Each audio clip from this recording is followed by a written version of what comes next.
My dear brethren, Meus queridos irmãos, 2 vezes a cada ano, este magnífico centro de conferências fica lotado com o sacerdócio de Deus ao reunir-nos para ouvir mensagens de inspiração.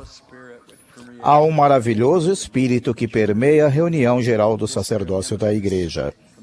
Esse espírito emana do centro de conferências e entra em todo edifício onde se reúnem os filhos de Deus. Sem dúvida, sentimos esse espírito hoje à noite.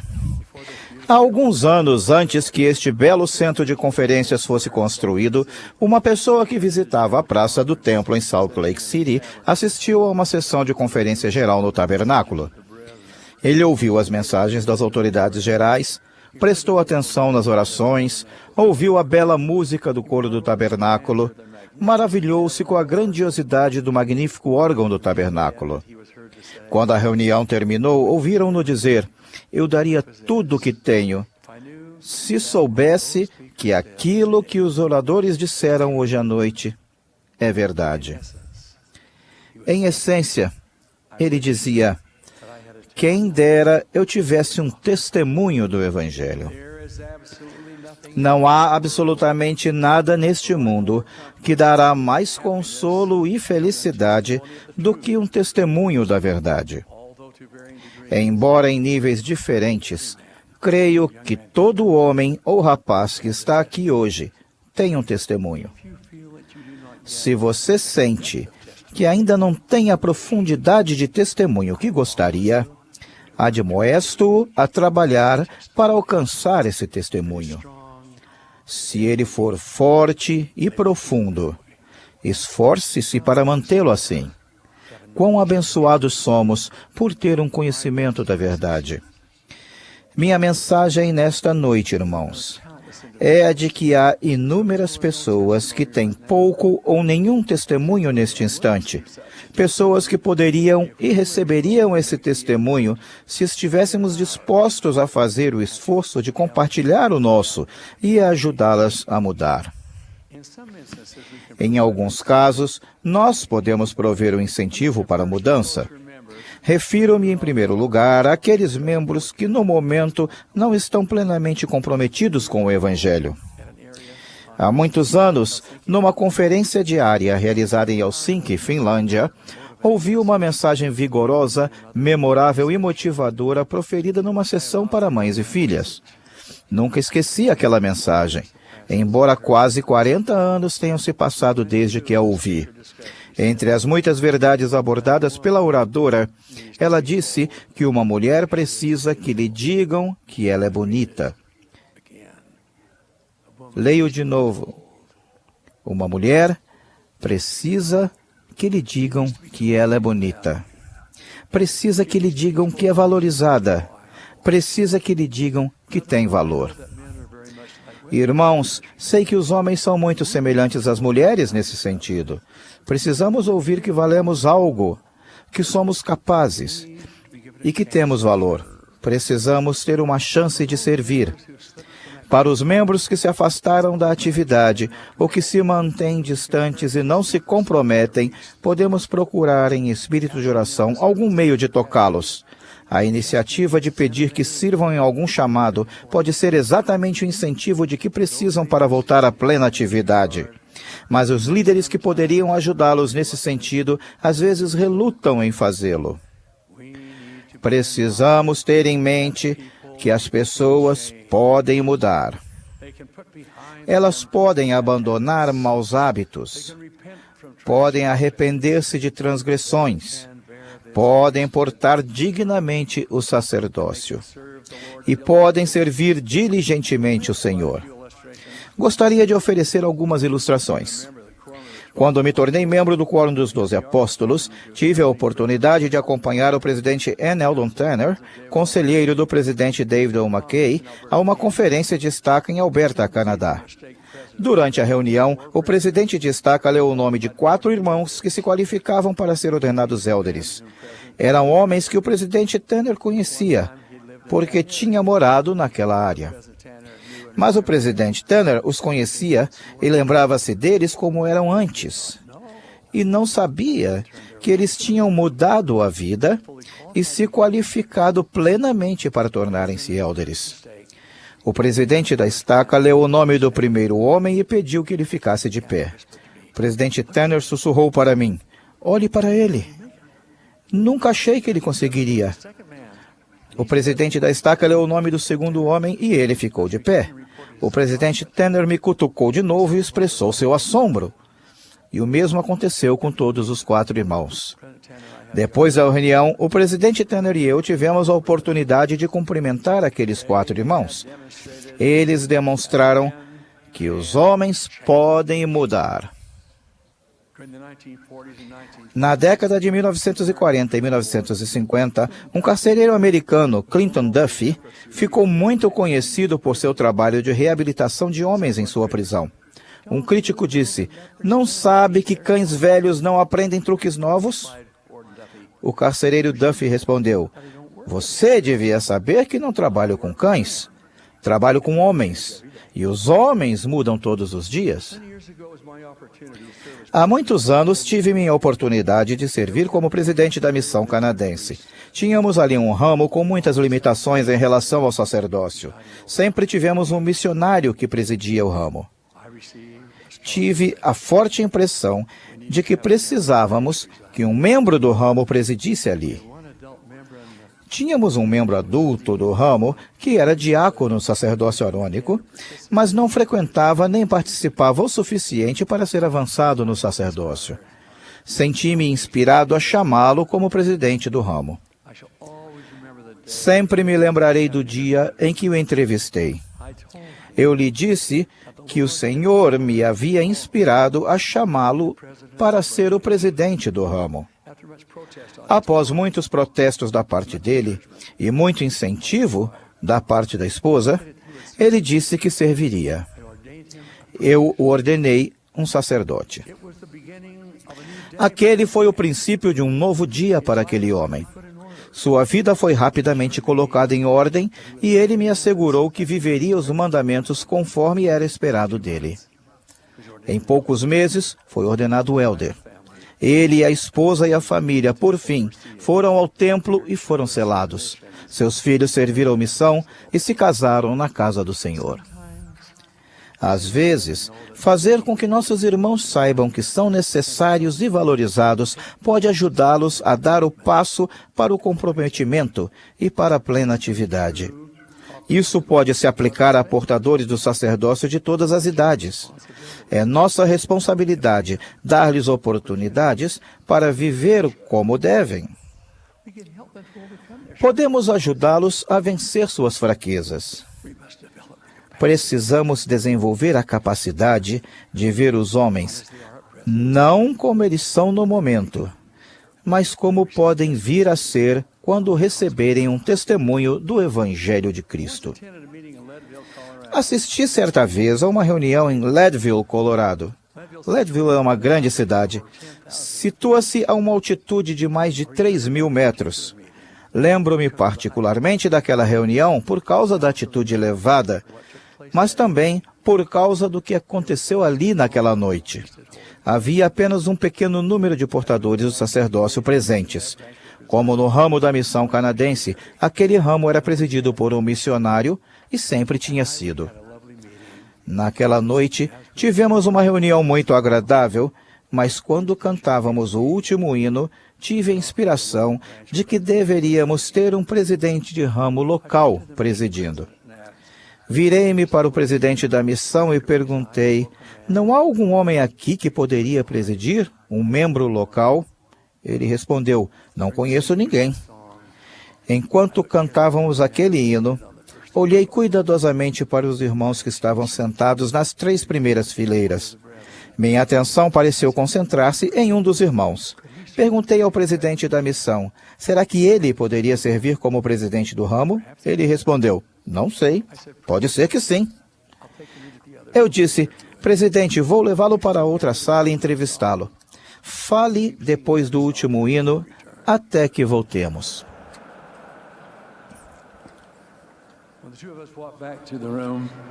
Quando nós dois voltamos para o salão, o presidente da missão concluiu seu testemunho. apresentei o nome daquele irmão para ser o novo presidente do ramo. Desde aquele dia, Leadville, Colorado, tem tido um membro local a liderar a unidade ali. O mesmo princípio, irmãos, aplica-se aos que ainda não são membros. Devemos desenvolver a capacidade de ver os homens não como eles são, mas como podem vir a se tornar quando forem membros da igreja, quando tiverem um testemunho do Evangelho e quando sua vida estiver em harmonia com seus ensinamentos. No ano de 1961, uma conferência mundial foi realizada para presidentes de missão e todo presidente de missão da igreja foi trazido para Salt Lake City para participar dessas reuniões. Vim de minha missão em Toronto para Salt Lake City. Em uma determinada reunião, N. Eldon Tanner, que era assistente do Quórum dos 12, acabara de retornar de sua primeira vez em que presidiu as missões da Inglaterra e da Europa Ocidental. Ele contou a respeito de um missionário que tinha sido mais bem-sucedido que ele conhecera em todas as entrevistas que fizera. Contou que, ao entrevistar aquele missionário, disse a ele: "Suponho que todas as pessoas que você batizou vieram para a igreja por meio de referências." O rapaz respondeu: "Não. Encontramos todos eles batendo em portas." O irmão Tanner perguntou o que havia de diferente em sua abordagem. Por que ele tivera tanto sucesso quando outros não? O rapaz disse que ele tentava batizar toda pessoa que conhecia. Disse que se batesse em uma porta e visse um homem fumando e usando roupas velhas, aparentemente desinteressado de tudo, principalmente de religião, o missionário visualizava na mente como se pareceria aquele homem em uma situação diferente. Em sua mente, olhava para ele como se ele estivesse bem barbeado, vestindo camisa e calças brancas. E o missionário se via conduzindo aquele homem para as águas do batismo. Ele disse: "Quando olho para alguém dessa forma, tenho a capacidade de prestar meu testemunho a ele, de modo a poder tocar-lhe o coração." Temos a responsabilidade de olhar para nossos amigos, nossos colegas, nossos vizinhos desse modo. Repito, temos a responsabilidade de ver as pessoas não como elas são, mas sim como podem vir a ser.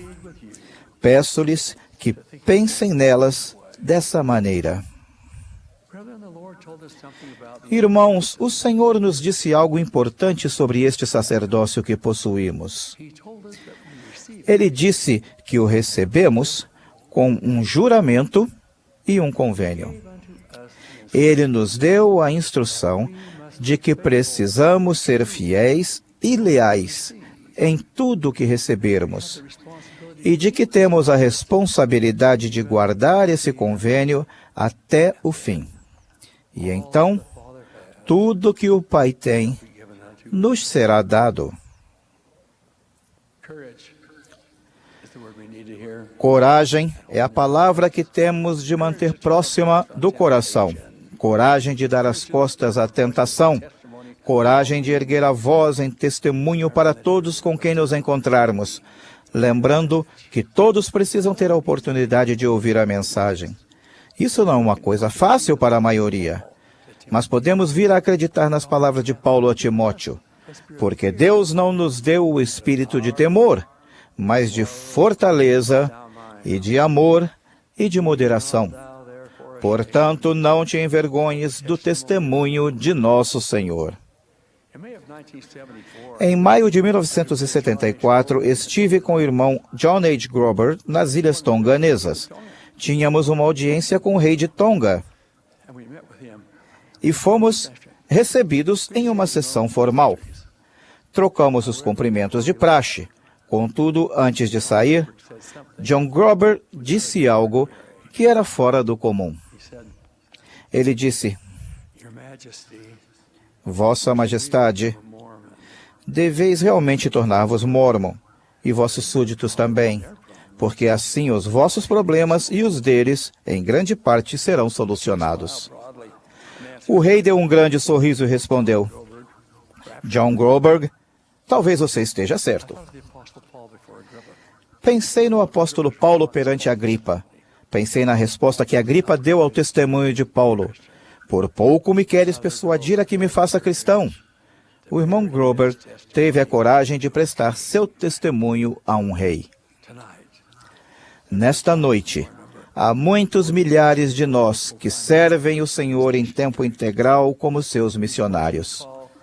Em resposta a um chamado, eles deixaram para trás o lar, a família, os amigos e os estudos e foram servir. Aqueles que não compreendem se perguntam: por que eles respondem tão prontamente e com tanta disposição, doando tanto de si? Nossos missionários poderiam muito bem responder com as palavras de Paulo, aquele inigualável missionário do passado. Porque, se anuncio o Evangelho, não tenho de que me gloriar, pois me é imposta essa obrigação. E ai de mim, se não anunciar o Evangelho. As Santas Escrituras não contêm uma proclamação mais relevante, uma responsabilidade mais forte, uma instrução mais direta do que o encargo dado pelo Senhor ressuscitado ao aparecer na Galileia aos 11 discípulos, dizendo: é-me dado todo o poder no céu e na terra. Portanto, ide. Fazei discípulos de todas as nações, batizando-os em nome do Pai, e do Filho, e do Espírito Santo, ensinando-os a guardar todas as coisas que eu vos tenho mandado. E eis que eu estou convosco todos os dias até a consumação dos séculos. Esse mandamento divino, juntamente com sua gloriosa promessa, é nosso lema hoje, como foi no meridiano dos tempos. O trabalho missionário é uma característica identificadora da Igreja de Jesus Cristo dos Santos dos Últimos Dias. Sempre foi e sempre será. Como declarou o profeta Joseph Smith, depois de tudo o que foi dito, o maior e mais importante dever é pregar o Evangelho. Dentro de breves 2 anos, todos os missionários que servem atualmente nesse nobre exército de Deus terão concluído seu trabalho de tempo integral e retornado para o lar e para seus entes queridos. Seus substitutos encontram-se nesta noite nas fileiras dos portadores do sacerdócio arônico da Igreja. Rapazes, estão prontos para atender ao chamado? Estão dispostos a trabalhar? Estão preparados para servir? O presidente John Taylor resumiu os requisitos. O tipo de homem que desejamos como portadores da mensagem deste Evangelho são aqueles que têm fé em Deus, que têm fé em sua religião, homens que honram o sacerdócio, homens cheios do Espírito Santo e do poder de Deus, homens honrados, íntegros, virtuosos e puros. Irmãos, todos recebemos o mandamento de compartilhar o Evangelho de Cristo. Se nossa vida for condizente com o próprio padrão de Deus, aqueles que estão em nossa esfera de influência jamais lamentarão dizendo: passou a cega, findou o verão, e nós não estamos salvos. O perfeito pastor de nossa alma, o missionário que redimiu a humanidade, deu-nos sua garantia divina. E se trabalhardes todos os vossos dias, clamando arrependimento a este povo, e trouxerdes a mim, mesmo que seja uma só alma, quão grande será vossa alegria com ela no reino de meu Pai. E agora, se vossa alegria é grande com uma só alma que tiverdes trazido a mim no reino do meu Pai, quão grande será vossa alegria se me trouxerdes muitas almas. Daquele que proferiu essas palavras, presto meu testemunho pessoal. Ele é o Filho de Deus, nosso Redentor e nosso Salvador. Oro para que tenhamos a coragem de estender a mão da amizade, a tenacidade de tentar e tentar novamente. E a humildade necessária para buscar orientação de nosso Pai ao cumprirmos o mandamento que recebemos de compartilhar o Evangelho. A responsabilidade está sobre nossos ombros, irmãos.